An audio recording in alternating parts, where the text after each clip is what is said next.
Which brings me to today's news. Check out this. This is from Global News. Here's their headline. Hundreds of Canadian radio TV stations could close due to the coronavirus. Is that why? Hey, are you guys okay? Are all you media personalities over there? Do you need a tissue or something? You want to take a moment? Here's CTV with the same news. They say, media study says hundreds of Canadian radio stations, TV outlets risk closure. Are you guys okay? CTV, those are the people who said that hockey players in Canada are by nature racist. I think it struck a nerve because I'm told he's a Canadian icon and he's a symbol of the great sport of hockey, which is the sport that unites us across this country. And that narrative is the one that strikes a nerve with me because I don't worship at the altar of hockey. I never have. And maybe it's because of where I grew up, but and going to a couple different universities, there's a certain type of person in my mind, in my experience, who does. And they all tended to be white boys who weren't, let's say, very nice. They were not generally thoughtful. They were often bullies. Their parents were able to afford to put them, spend $5,000 a year on minor hockey instead of $5,000, a lot of money. You could do other things besides spending your time in an arena. You could go on a trip and learn about the world, see other things, eh? The world is a big place. Maybe get outside out of that bubble. And for me, Don Cherry is the walking and talking representative of that type.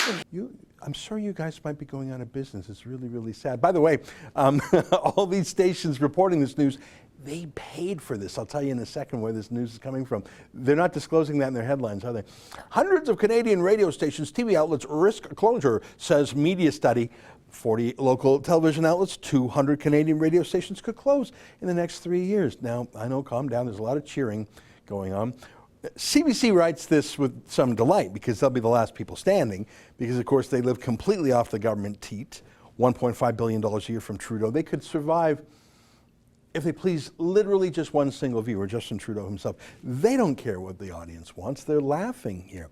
Now, before I read to you from this new study paid for by these same media companies complaining about it, let me first say the obvious. Who cares? I'm not actually happy that these people will be canceled. Even the ones who want you and me to be canceled, the ones who call you and me racist, or say that we deserve to be assaulted like David and Sheila were. I mean, look, everyone's got to earn a living. It's just tough to care about TV personalities being canceled when they love to cancel other people. It's like Wendy Mesley, the disgraced former broadcaster at the CBC. She made a living calling people racist falsely. Federal government cut your funding for research. Rebel Media came in and did a crowdfunding project for you, raised about $200,000. After Charlottesville and the riots, the protests there, many people cut ties with Rebel Media, including the Conservative leader Andrew Scheer, saying that it could be seen as giving hate groups a platform. You still go on there, so I'm wondering, why do you go on Rebel Media after Charlottesville? You don't think we should talk to people on the right? Turns out it was all projection. Again and again, when the cameras were off, Wendy Mesley used the N-word to describe black people. And the CBC knew she would use this word in meetings at the CBC again and again. And it was cool with them. It was only when her misconduct leaked that she was finally fired. So the CBC didn't care about the fact she was using the N-word. They were just cared about the fact that it leaked to the public. They were embarrassed. Same thing with Global News. They call everybody to the right of Trudeau racist. Well, looky, look at this news just today. According to this story, Troy Reeb, the boss of Global News, simply fires visible minority journalists who complain about racism at Global News. At least the CBC fired the racist. Troy Reeb, the VP of Global News, fired the victims of racism. So I guess he got rid of the racism because he got rid of the minorities, huh? I don't know. He'll probably get away with it, just like Trudeau gets away with blackface. But back to the news today. So this study, paid for by these broadcasters, shows that 40 television outlets and 200 radio stations could be gone. That's what the Canadian Association of Broadcasters. And again, to which I say, look, these folks have lived off a government monopoly for decades. It has been illegal to compete with them. You had to listen to them. You were forced to. So they took their customers for granted. I mean, what are you going to do? Listen to someone else? Ha ha, you can't. It won't work. That's the argument. when I was a kid watching the 3 channels, but that argument started to fall apart a little bit when satellite radio became a thing. And now that argument's just dust, now that we have 1,000 radio and TV stations in our hand, in our cell phone.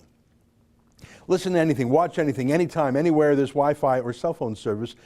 You know, most of the people who watch our Rebel videos are watching on their phones. Isn't that amazing? So why would people watch our stuff? More than 500 million views on YouTube alone. But why are they abandoning the government-regulated media, according to this report? Well, the question sort of answers itself, doesn't it? But back to the thesis. So some companies are going to shut down. Let me ask the what? 30%, 50%, 70% of Canadian restaurants that will not survive this pandemic lockdown. Let me ask them if they care about some dilettantes in radio and TV, overpaid, pompous prats. Let me ask them if they care. Let me ask the mom and pop shops being shut down. Well, Jeff Bezos just hit $200 billion. Congratulations. He's the first human ever to hit $200 billion because the pandemic has made people stop shopping in their communities because the government won't let them. So people just order stuff from China via this guy. Now he's worth $200 billion. So yeah, I do care about your jobs, you overpaid soft hands TV star. Sure, I care, but can you please get in line? Because there's about 1 million other people who lost their jobs because of the government's lockdown that I care about more than you. That's an excerpt from my daily show, the Ezra Levant Show. Every day I do a monologue on the news of the day, then I interview an interesting guest, and then I read my hate mail. You gotta subscribe. Go to rebelnews.com.